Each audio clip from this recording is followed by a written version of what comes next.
I need to tell you about Staff Sergeant Marcus Webb. You've probably seen him. He's been on morning talk shows, done interviews with major news outlets, visited schools to talk about service and sacrifice.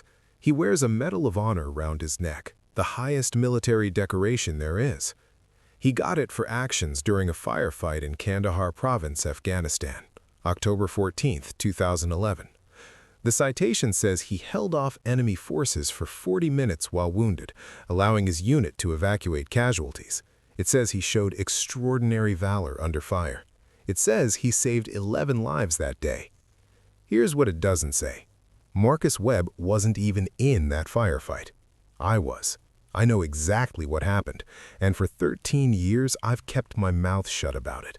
But Marcus is speaking at my daughter's high school next week, and I can't do this anymore. I can't let him stand in front of those kids and lie about who he is. So, I'm telling you the truth. All of it. Even the parts that make me look bad. Even the parts I wish I could forget. My name is Chris Palmer. I served 3 tours in Afghanistan with the 2nd Battalion, 87th Infantry Regiment, and this is what really happened on October 14th, 2011. We were 6 weeks into our 3rd deployment. Our unit was stationed at Forward Operating Base Chapman, running security patrols through the Panjshir Valley. It was supposed to be a relatively quiet sector. The local elders had agreements with coalition forces. We mostly did presence patrols, showed the flag, met with village leaders. Marcus Webb was our staff sergeant. He'd been in the Army for 12 years, longer than anyone else in our squad except Lieutenant Morrison. Marcus had this way about him. Confident without being cocky, experienced without being jaded. The younger guys looked up to him. Hell, I looked up to him, and I was only 2 years behind him in service. He had this thing he'd say before every patrol. We all go out, we all come back. Simple, but it mattered. Made you feel like he had your back. Our squad was tight. Besides Marcus and me, there was Rodriguez, we called him Rod, who'd grown up in El Paso and could curse in 3 languages. There was Jenkins, barely 22, who sent half his paycheck home to his mom in Detroit. Thompson, the quiet one who never complained about anything. Miller, who couldn't shut up about his girlfriend back in Georgia. Davis and Patterson, best friends who'd enlisted together. And then there was Sergeant First Class Raymond Cole. He wasn't part of our regular squad, but he'd been attached to our unit for about 2 weeks. Cole was special operations, some kind of intelligence liaison, though he never talked much about what he actually did. He'd show up for briefings, disappear for days, then reappear without explanation. Marcus didn't like Cole, I could tell. There was tension between them, though I never understood why. Cole had this intensity about him, like he was always calculating something 3 moves ahead. Marcus was more straightforward. They were just different types of soldiers. The morning of October 14th started normal. We had a patrol scheduled through 3 villages along the Valley Road. Standard stuff. Talk to locals, assess any security concerns, distribute some medical supplies. Marcus ran the pre-patrol brief like always, going over routes, rally points, frequencies. Cole showed up right as we were finishing. Change of plans. I need Webb to accompany me on a separate mission. Palmer, you're taking the patrol. I looked at Marcus. His jaw was tight. You good with this? Yeah, of course. I'd led patrols before. It wasn't a big deal. What's Cole got you doing? Don't know yet. Marcus grabbed his gear. Listen, Chris, stick to the route. Don't take shortcuts. If anything feels wrong, you pull back to the fob. Don't be a hero. We all go out, we all come back. I repeated his line. He didn't smile. Yeah, that's right. I watched him head toward the southeast gate. Something felt off, but I couldn't put my finger on what. Cole was always pulling people for special taskings. It was normal. But the way Marcus looked, he seemed worried. Not about us, about whatever Cole wanted him for. I pushed it aside. We had a job to do. The patrol started smooth. We rolled out in 3 Humvees around 900 hours. The valley was beautiful that morning. Mountains on both sides, the river running silver through the center. You almost forget you're in a war zone until you remember why you're wearing 40 pounds of gear in 90 degrees heat. First village was fine. We talked to the elder, distributed some basic medical supplies, checked for any security issues. Nothing. Second village, same thing. By the time we reached the third village, I was thinking we'd be back at the fob by lunch. Thompson was on point, walking about 30 meters ahead of our vehicles. We'd just entered the village outskirts when he raised his fist, the signal to halt. "We got something," he called back on the radio. I moved up to his position. He was looking at tire tracks in the dirt. Fresh ones. Heavy vehicles, probably within the last hour or two. "Could be supply trucks," Jenkins said, coming up beside us. "Supply trucks don't come through here," Thompson said. "Wrong road." He was right. This village was too small, too far from the main routes. But the tracks were there, clear as day. Multiple vehicles moving through recently. "Could be nothing," I said, but my gut was telling me otherwise. "Let's talk to the locals, see what they know." The village was too quiet. Usually you'd see kids playing, women carrying water, men working. Today the streets were almost empty. The few people we did see wouldn't make eye contact. Rod noticed it too. "This feels wrong, Chris." "Yeah." I keyed the radio. "All units, elevated alert, eyes open." We found the village elder in his compound. He was nervous, sweating despite the shade. When I asked about the vehicle tracks, he said he hadn't seen anything, but his hands were shaking. "What's going on?" I asked him directly. "What came through here?" He wouldn't answer, just kept saying everything was fine, they had no problems, we should go. That's when we heard the first shots. The firefight started before I could give orders. Rounds came from 3 directions at once. The buildings to our north, the orchard to our east. Whoever they were knew what they were doing. This wasn't random. This was an ambush. "Contact!" Thompson was already returning fire. "Multiple positions!" We moved. Training takes over when the shooting starts. You don't think, you just react. Get to cover, return fire, account for your people. "Rod, get those vehicles repositioned." I was behind a low wall, trying to see where the incoming rounds were coming from. "Jenkins, Davis, suppressing fire on that building." The volume of fire was massive. Not just AK-47s, we were taking PKM machine gun fire, maybe RPGs. I counted at least 15 enemy fighters, probably more. This wasn't an opportunistic attack. They'd been waiting for us. Miller went down first, took a round through his left shoulder, spun him around. Patterson dragged him behind the Humvee. "He's breathing! He's okay!" But we weren't okay. We were outnumbered, caught in a kill zone, and taking fire from elevated positions. Everything Marcus had taught me about tactical situations came flooding back. Don't stay pinned, move or you're finished. "We need to fall back," I shouted into the radio. "Fighting retreat to the vehicles." That's when the RPG hit our lead Humvee. The explosion was massive, blew out the windows, shredded the tires. The vehicle was disabled, burning. Thompson had been near it. The blast threw him 10 feet. He wasn't moving. "Thompson's down!" Jenkins was screaming. "Chris, Thompson's down!" I couldn't get to him. There was too much fire between us. I tried to move, nearly got my head taken off by a burst from the machine gun. Rod was on the radio, calling for support.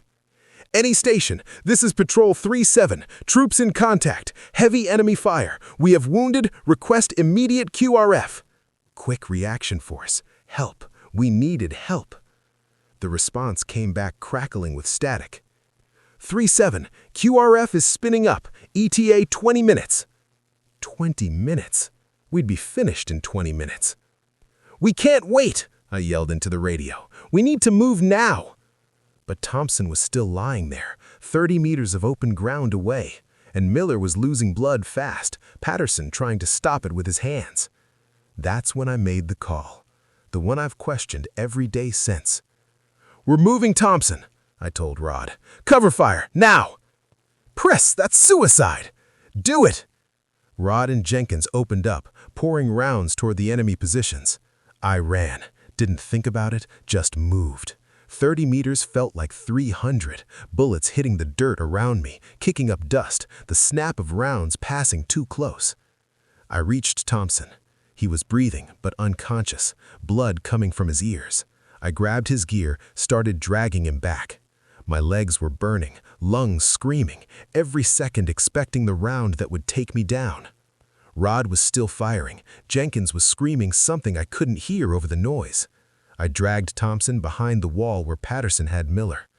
"Got him!" I gasped. "We move now!" We started the fighting retreat, covering each other, moving in bounds, dragging our wounded. It took 40 minutes to fight our way back to a defensive position half a click from the village. 40 minutes of pure chaos. By the time the QRF arrived, we were almost out of ammunition. The enemy had pulled back into the mountains, vanished like smoke. The QRF secured the area, called in medevac from Miller and Thompson. We'd all made it out. 11 of us went on that patrol. 11 of us came back. Some were wounded, all were shaken, but we were alive. And that's when the story started to change. Before I tell you what happened next, if you're hooked on this story, hit that like button and subscribe. There are dozens of voices like mine here. And drop a comment with your country. I'm curious where all of you are listening from. The after-action report came 3 days later. Lieutenant Morrison called me into his office at the FOB. He looked tired, older somehow. "You did good out there, Palmer," he said. "Kept your people alive under heavy fire. I'm recommending you for a Bronze Star." "Thank you, sir, but it was a team effort. Rod, Jenkins, they all—" "I know," he rubbed his face. "I need to ask you about something. The timeline." He pulled out a document. According to the initial reports, Staff Sergeant Webb was present during the engagement, but you were patrol leader. Webb was on a separate mission with Sergeant Cole. "That's right, sir. Marcus wasn't there." Morrison was quiet for a moment. "Cole's mission was classified. He's filed a report saying Webb's actions during that mission are being evaluated for recognition, but there's some confusion about the timeline of events." I didn't understand what he was getting at. "Sir?" "The engagement you were in, the one where you brought Thompson out under fire, where Miller got hit. There's a parallel report being filed about Marcus Webb's actions during the same time frame. But Marcus wasn't—" "I know, Palmer." Morrison looked uncomfortable. "I'm telling you this because I want you to be prepared. Sometimes after combat situations, reports get consolidated. Things get complicated when classified missions overlap with standard operations." He was being careful with his words, too careful. "Sir, are you saying someone's going to claim Marcus was in our firefight?" "I'm saying that sometimes the full picture of events takes time to develop, and when national security concerns are involved, not everything can be made public." I left that office with a knot in my stomach. Something was wrong. I just didn't know what yet. Over the next few weeks, things got stranger. Officers from higher up the chain came through. They interviewed all of us separately about the engagement. They kept asking about Webb. Had we seen him? Were we certain about the timeline? Could we be mistaken about who was where? Rod pulled me aside one day. They asked me if Marcus could have been there, and I just didn't notice, like I'm going to forget who my sergeant is. "They asked me the same thing," Jenkins said. "What's going on?" I didn't know, but I was starting to suspect. 2 months later, the awards ceremony happened. They called it a special recognition for exceptional valor. The whole battalion was formed up. Brass from Kabul flew in, even had some congressional delegation visiting. They called Marcus Webb forward. I watched from the formation as they read the citation. It described the October 14th engagement in detail. The ambush, the heavy fire, the wounded soldiers. It described how Staff Sergeant Marcus Webb, despite being wounded himself, held his position and directed his squad's defense. How he personally carried wounded soldiers to safety. How his actions saved 11 lives. Everything they described was what happened to us, to me and Rod and Jenkins and the rest, but they were giving Marcus credit for it. They pinned the Medal of Honor on his chest. The formation erupted in applause. Marcus stood there at attention, face neutral as cameras flashed. He looked, I don't know, not happy, not proud, just resigned. After the ceremony, I tried to find him. He was surrounded by officers, people congratulating him. I finally caught him alone near the motor pool that evening. "Marcus!" He turned, saw me. His expression went flat. Chris, what the hell was that? You know what it was. That was my patrol, my firefight. You weren't even there. I know. His voice was quiet, controlled. You think I wanted this?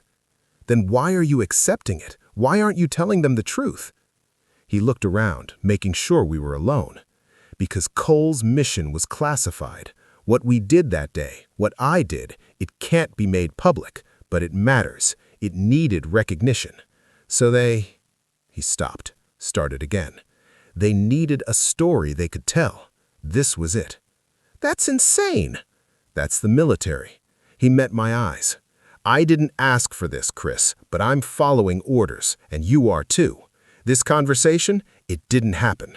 The truth about October 14th, that's classified. You're going to keep your mouth shut, soldier. That's a direct order from a superior NCO. Do you understand? I wanted to hit him, wanted to scream, but I was standing in front of a staff sergeant, and we were on a military base, and what he was saying, as insane as it sounded, he was serious. This is wrong, I said. Yeah, it is. For just a second, I saw something in his face. Shame, maybe. Regret. But he was walking away, left me standing there trying to process what had just happened. I couldn't let it go. Over the next few months, I tried to find out what Marcus had actually been doing that day. What mission was so important to justify this level of deception? I asked around, quietly, carefully. Most people didn't know anything. Cole had left the FOB shortly after the incident, disappeared back into whatever shadows Special Operations works in. But I found one person who knew something. Specialist Martinez worked in the intelligence shop. He owed me a favor from a poker game. More importantly, he had access to files most people didn't. "I'm not supposed to tell you this," he said when I asked about Cole's missions. "Hell, I'm not supposed to even know about it. Just tell me what Marcus was doing that day." Martinez looked around, nervous. There was a high-value target in the area, Taliban commander named Nasir Haqqani. Intelligence said he was meeting with someone, they didn't know who, somewhere in the valley that day. So Cole and Webb were hunting him. Not exactly. Martinez pulled out a tablet, showed me a map. "See this compound? About 3 clicks from where your patrol got hit? That's where they tracked Haqqani." I looked at the location. It was close, very close, to the village where we'd been ambushed. "They were watching him," Martinez continued. "Cole and Webb were in an OP, observation post, overlooking the compound. They had surveillance equipment, maybe a sniper rifle. I don't know all the details. But their orders were to observe only, not engage. They were waiting for Haqqani to meet with whoever he was meeting. Higher-ups wanted to identify the contact. So when we got hit, they were right there, less than a click away. They heard it go down on the radio." I felt something cold settling in my stomach.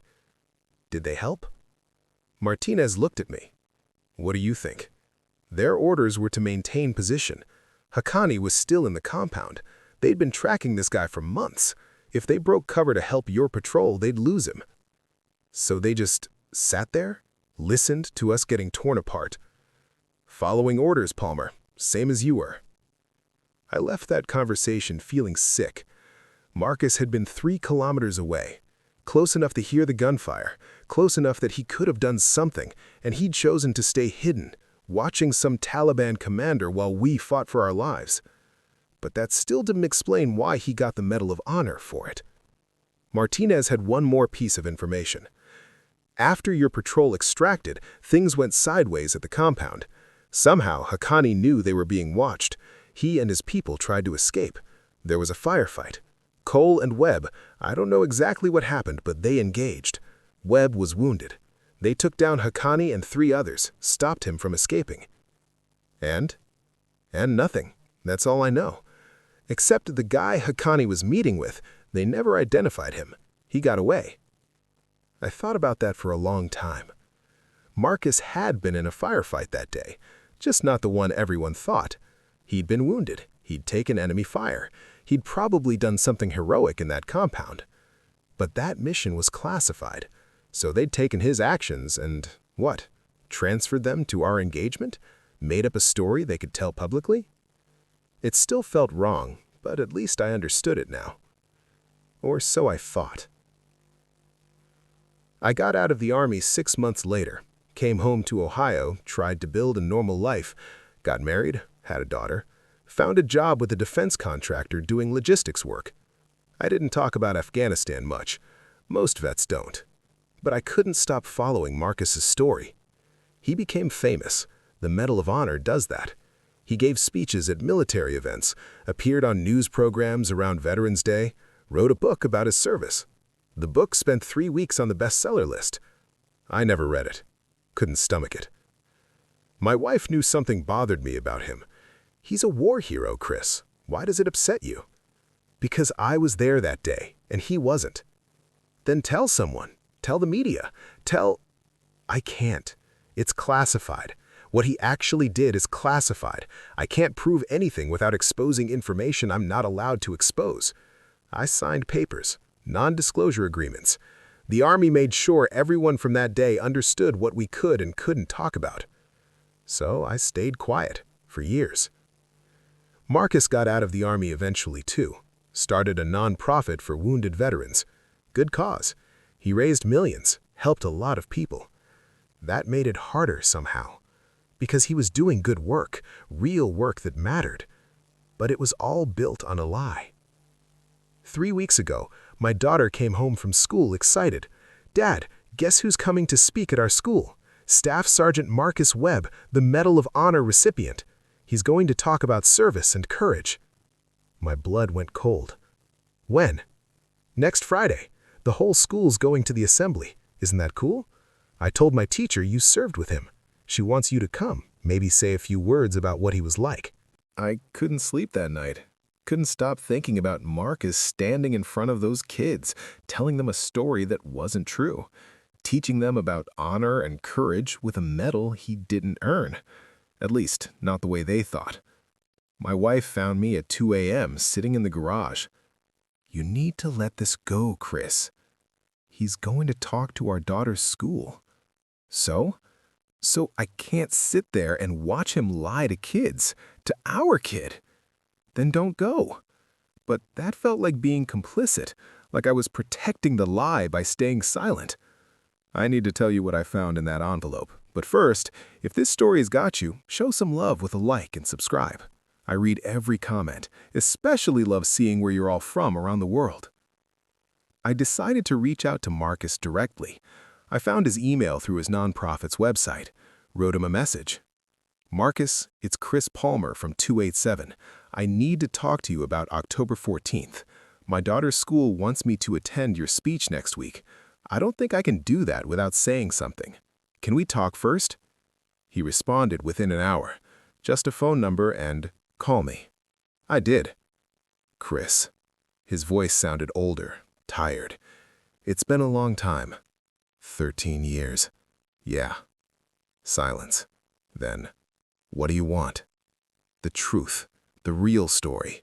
Because I can't keep protecting something I don't understand." More silence. I could hear him breathing, thinking. "You know the basics," he finally said. "Cole and I were watching Haqqani. You and the squad got hit. We had to maintain position." Martinez told me that part. What I don't know is what happened after. How what you did at that compound turned into what they pinned on your chest. You really want to know? Yeah, I do. He sighed, long and heavy. All right, but not over the phone and not in Ohio. I'm in D.C. tomorrow. There's a coffee shop near the Capitol. Can you get here? I'll be there. Chris, when you hear the full story, you might wish you hadn't asked. The coffee shop was quiet, tucked away from the tourist areas. Marcus was already there when I arrived. 13 years had changed him. Gray at the temples, lines around his eyes. He looked like a man carrying something heavy. We sat, didn't order anything, just looked at each other for a moment. "I didn't abandon you," he said. "I need you to know that. When I heard you getting hit on the radio, I wanted to help, tried to convince Cole to move, but we had direct orders from a full-bird colonel. Maintain position, don't compromise the mission." Okay. Haqqani was inside that compound with someone. We were recording everything, waiting to identify the contact. Then he stopped, rubbed his face. Then everything went to hell. What happened? The person Haqqani was meeting with, we got a clear image through our scope. Cole ran it through facial recognition, and we got a hit. He pulled out his phone, showed me a photograph. 2 men in traditional Afghan clothing standing in a courtyard. One was clearly Haqqani. I recognized him from intelligence briefs. The other, my stomach dropped. "That's Colonel Bradley," I said. "Colonel James Bradley, battalion commander. Our battalion commander." "Yeah." Marcus put the phone away. "Our colonel was having a secret meeting with a high-value Taliban target right there in that compound." I couldn't process it. That's impossible. Why would... Because money. That's what we figured out later. Bradley had been feeding intelligence to the Taliban for 18 months, getting paid in cash and drugs, heroin mostly. He'd built a whole network.